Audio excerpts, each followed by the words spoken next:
the presidency. Yeah, I think some people should participate in that, but I don't care who wins it. Our problems are going to get fixed right here. They're not going to get fixed over there. We're going to fix our problems right up in here. And that's where I see us really activating that real common unity, where I can really say that, brother man, I'm about to go on a limb. I'm about to put everything I got at risk because I think it's what, I'm going to do a Denmark VC. And if y'all don't know Denmark VC, y'all need to read up on Denmark VC down in South Carolina. I'm about to make a move like Nat Turner. Y'all got my back? And that's where it needs to be, because I don't need to be wondering, well, if I do this, y'all got me? Yeah, I got you. As long as it doesn't inconvenience me, I got you. I got you, man, I got you.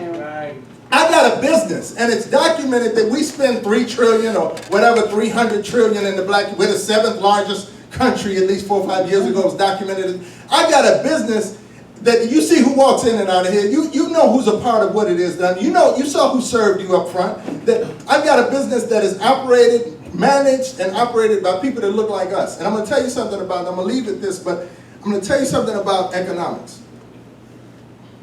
If people like us supported more businesses that were beneficial, I didn't say that were owned, that were beneficial to people like us. Hopefully they would be owned by people like us, but first criteria needs to be, it's got to be beneficial. If it ain't beneficial to us, then it doesn't qualify. But if we supported more of the businesses of people that look like us, where the business practice benefited us, we would change our financial reality overnight. As a matter of fact, if we just supported those businesses that are run by people of color, then all of a sudden the unemployment rate in our community would drop below 0. Because we got enough jobs for a whole lot of people, but we keep spending money over there and talking about how the ice is colder over there than it is over here. It ain't gonna never get colder if you keep going over there and supporting them. We have to come together. We have to come together. And I'm going to tell you this. I know I said it was the last thing, right? But my grandmother told me something. She said, I never point up into the sky, and we don't have a picture on our wall. And there's a reason for that. Because if you read in this Bible tells us, greater is he that is in you than he that is of the world. So we ain't looking out there, we're looking in here. Yes, sir. And greater things ye would do than I've done, as the Messiah has said to us. So if I'm looking at something, I ain't looking 2,000 years ago. I'm looking right now. So Randy said to me that the second coming is the coming together of our people, and we will move like a cloud. Come on, man. And I've kept that in my heart, and I've kept thinking about that, and I know that it's going to be when we come together. Because you know what? Whenever we come together, that's when somebody else considers us a threat. Yeah. They're like, uh-oh, they coming together. We need to break that up. Because we got to break up hip-hop music. And we got to break up, these religious. And these different religions. We got to break up all of these things, because if we don't, they're going to come together, they're going to figure it out, and then we're going to lose everything. Yeah. Don't need to say any more, dog. Any questions? No, I can talk loud enough. We was trying to get you at the camera. You got to take the mic to him. Oh, jeez. Take the mic to me. So the only question, statement, whatever, but when you talk about supporting and economically the impact it has when we support that which is beneficial to us, by definition, that's not called support. That's called a wise decision. So what happens is we have no concept of what to support. We just make bad decisions on what we're doing.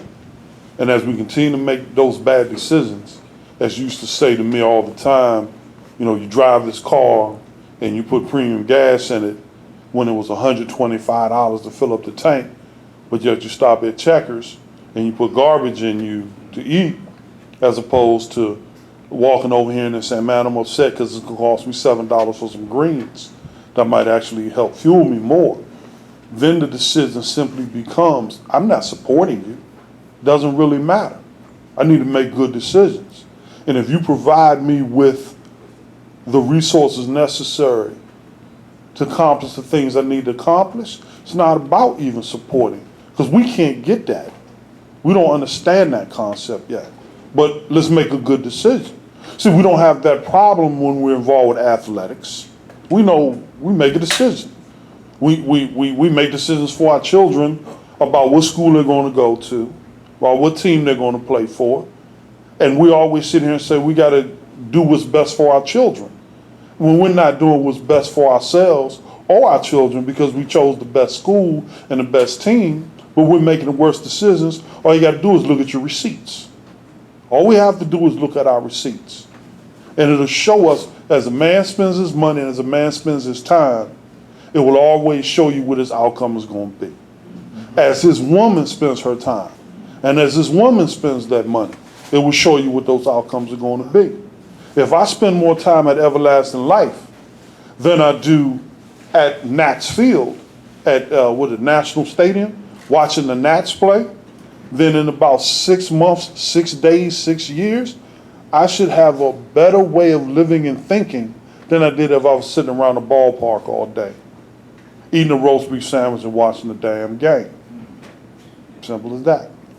And I played the game, and it ain't worth it. So is it fair to say that the beginning of the problem starts with a lack of information? Lack of information. Lack of willpower. And the lack of information starts with the examples that we have. You talked about, and something that resonated really deep with me was when you talked about years ago, families grew up with their parents. Well, now we're growing up in a society where there's no longer a mother and father, but there are two fathers, there are two mothers. So we're confusing our people. And we live and we lead by example. So there has to be a change of mindset because the examples have been so poor.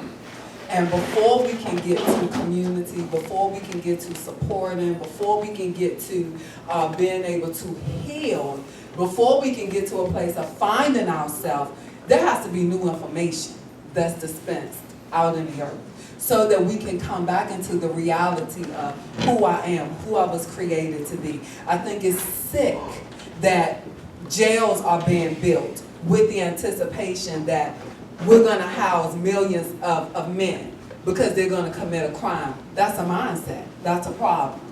But we're closing down schools, so education is no longer important.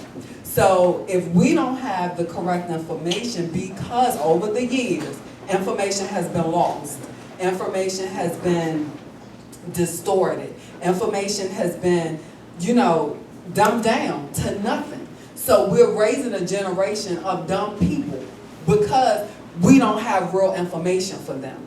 So how do we begin that process of changing the mindsets? And this is for everybody, so we'll go down the line.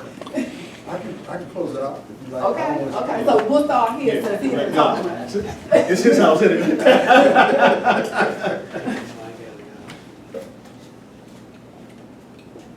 I'm kind of riding on the coattail of what I just heard back there, because if you don't have what it takes up here to make sound decisions, I don't care how much education we have out there, because I'm not going to understand what I'm seeing.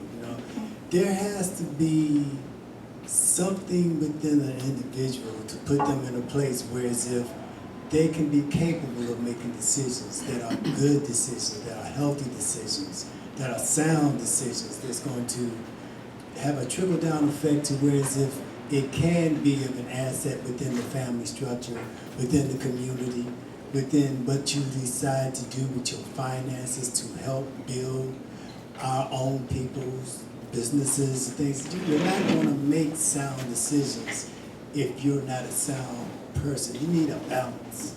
You need to have a balance in more ways than one. You need emotional, mental. You have to have physical balance, spiritual balance. You need balance in your life. And how do you get to a place where you're going to have balance is, it depends on what you decide to do to be self-aware, so that you'll know what steps you need to take to put yourself in a place where you can make healthy decisions. And I'm going to pass it down.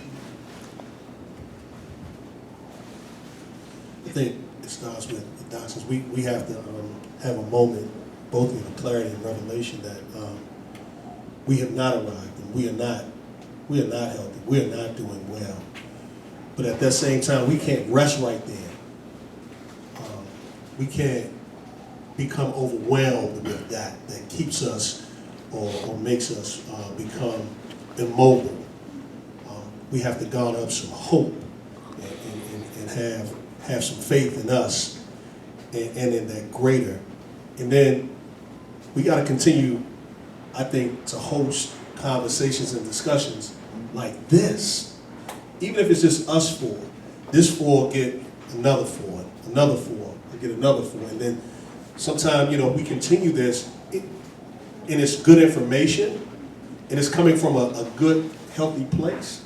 Then the room will get crowded eventually, and we'll have more questions and an opportunity to dialogue, and we bring in individuals who are subject matter experts that you don't have to pay $30,000 to give back to your community.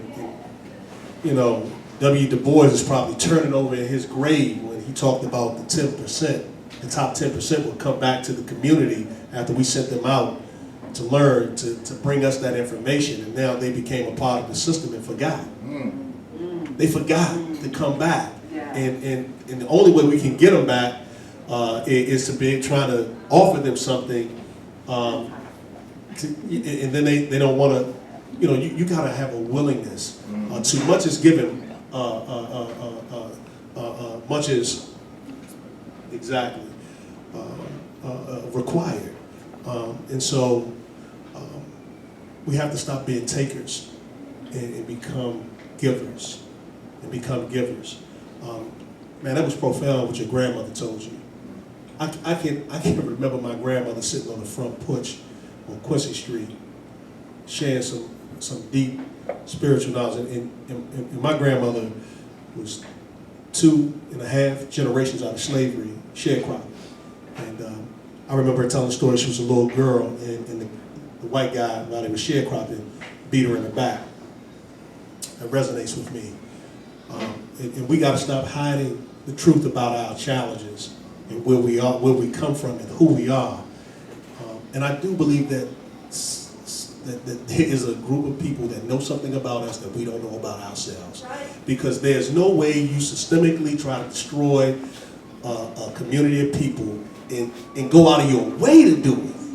Like, there is something about us that we have not yet discovered, that the planet and those who hold the keys to resources know already about us. That if we find it out, we will change not just this community, we will change the globe.